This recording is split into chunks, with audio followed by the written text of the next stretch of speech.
Most people have no awareness of how easily our behavior and even our identity can be completely taken over. But people are waking up. I spent 20 years in the U.S. military. I'm a behavior expert. I've trained PsyOps. I'm the best-selling author in behavioral psychology. I want to show you exactly how to identify what we call engineered reality, or what some people call PsyOps.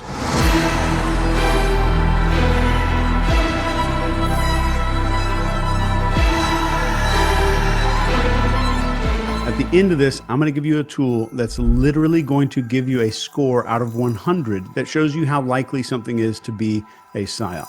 Let's do this. So the first thing you need to know is following the FATE model: focus, authority, tribe, and emotion. This is what triggers the mammalian part of our brain that makes all of our real decisions. The first part is focus. PsyOps always aim to hijack your attention with repetition, shocking visuals of fear-inducing scenarios. Some examples are like 24/7 media coverage of a crisis, or constant repetition of terms like unprecedented. So with this, pause and ask, why is this message being pushed so aggressively? So compare how much airtime different stories are receiving and note any disproportionate focus. The second part here is authority. Trusted figures might shift their tone or positions unnaturally to support the narrative. So watch very closely for expert panelists or endorsements where authority figures might speak outside of their expertise. Pay close attention to that one. Then we have tribe.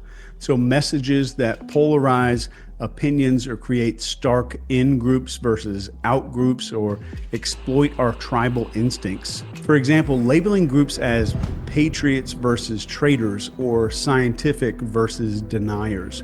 Be very careful when you hear that language. Finally, we have emotion.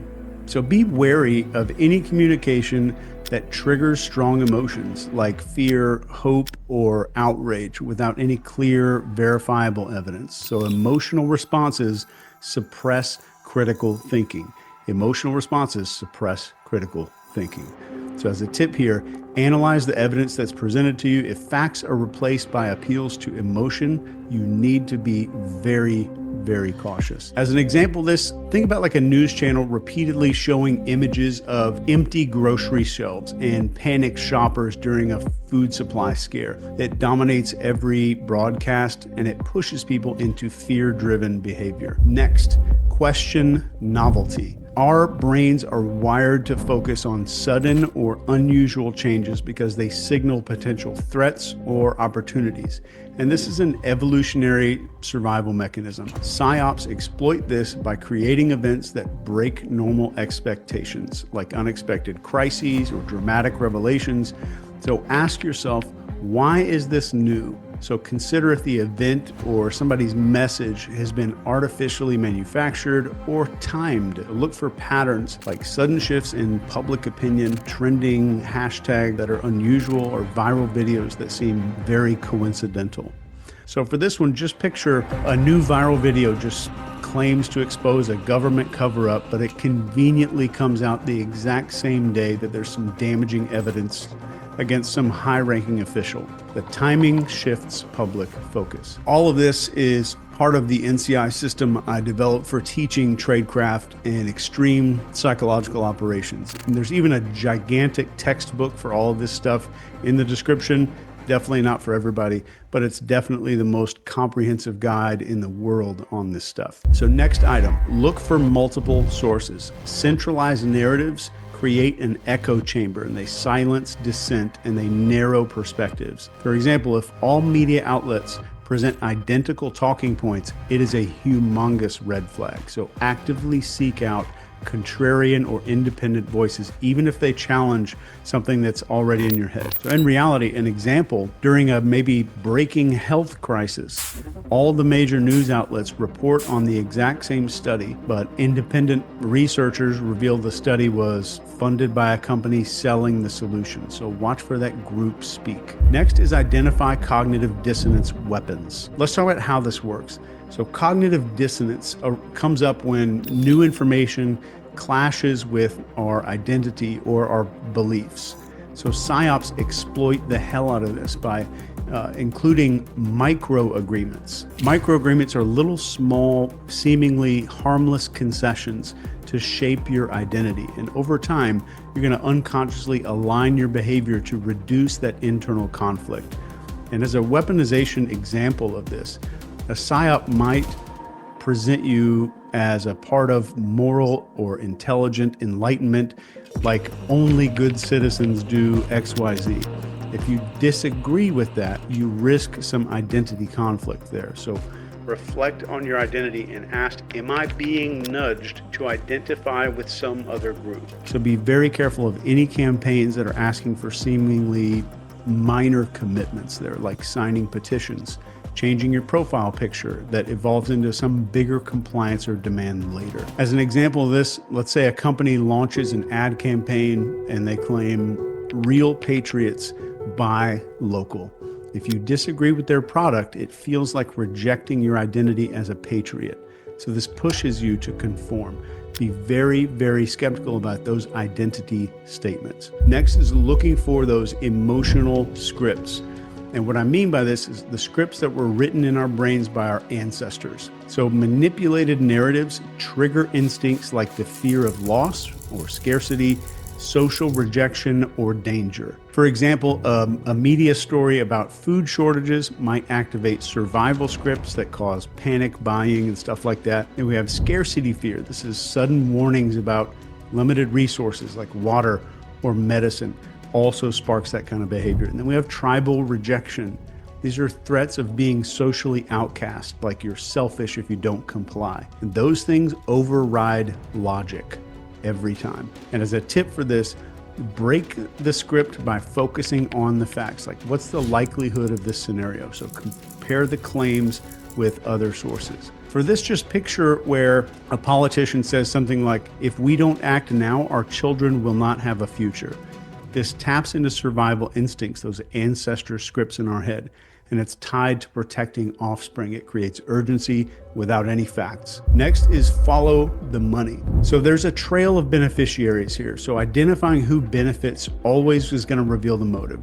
So look for funding sources like sponsorships or political connections that are tied to the narrative. So use tools like opensecrets.org or public financial records to see who profits from this. So for policies or campaigns, identify the industries like pharmaceuticals, tech companies, etc., that stand to gain the most. So to illustrate this in your mind right now, picture a charity that's promoting clean energy awareness, and they seem noble until an investigations are showing that it's funded by a solar panel corporation that's lobbying for subsidies or something like that. Next, and this one is very important, is analyze the context boundary. The mechanism here is context, and context defines what is permissible. So manipulative people shift contexts to normalize extreme behavior. As an example of this, in emergencies, people accept surveillance or martial law that they normally would completely resist. So ask, what is the context? Compare some similar events in different settings to see if the rules or responses seem disproportionate. Look for contradictions. So for lots of the students who are brand new to NCI University, this right here is the most massive realization when they realize that the ability to weaponize cognitive dissonance and then shift the context can get anyone to do almost anything. As a hypothetical example of this, let's say there's a major cyber attack. The governments are now justifying some sweeping surveillance laws to protect the citizens. This changes the context to make previously unacceptable actions seem absolutely necessary. Next, spot the use of archetypes because they're woven into our brains. PsyOps simplify narratives by using archetypes like heroes and villains and saviors. Some examples are like portraying one leader as the sole solution or demonizing dissenters as the enemy. Deconstruct the story. Ask, who are the characters and what roles are they playing? Simplistic, like good versus evil stories usually signal manipulation just about every time.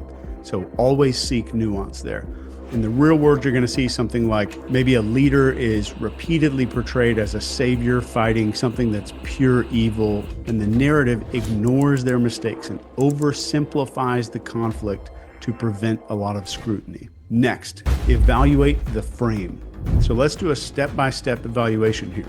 First one is expectation. What are you expected to believe or do based on this thing that you're exposed to in the media? Next is belief. What assumptions are being made about you, like your values or your fears? Then we have perception. So how is reality being shaped, like selective facts or missing contexts? And definition is the final step here when it comes to a frame. What truth is being asserted as something that's completely unchallengeable? This comes up with information suppression. So really look for topics that are being avoided, critics that are being silenced. If somebody needs to be silenced in order for an idea to make it, then the idea is not good.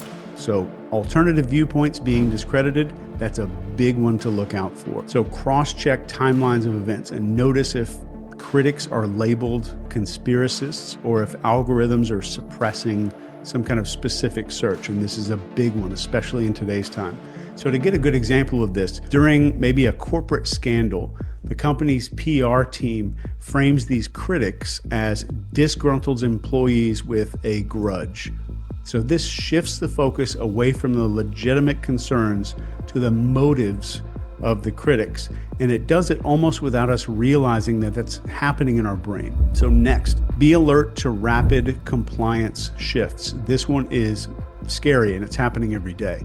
PsyOps create urgency to drive rapid compliance. And these tactics are stuff like emotional appeals, staged group behaviors, or false consensus. For this, it's really important to slow down and resist the pressure to act, to question the conformity as much as possible, and test the message, engaging the skeptics there. So in the real world, this might look like maybe a viral social media challenge urges all these users to adopt this brand new symbol or profile picture or hashtag kind of overnight, and it creates a wave of compliance.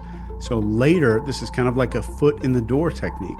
It's tied to some divisive political agenda. Next, study the timing of the events. And this one's huge, especially right now. Timing is everything. Ask yourself, why is this happening now? So what other events or scandals might this thing be distracting everybody from? So look for very coincidental timing with unrelated major news stories or political movements. PsyOps can very often be smoke screens. And in real life, you might see stuff like a huge celebrity breakup floods all of the headlines exactly as some major investigative report about government corruption is about to be released. Coincidence? Probably not.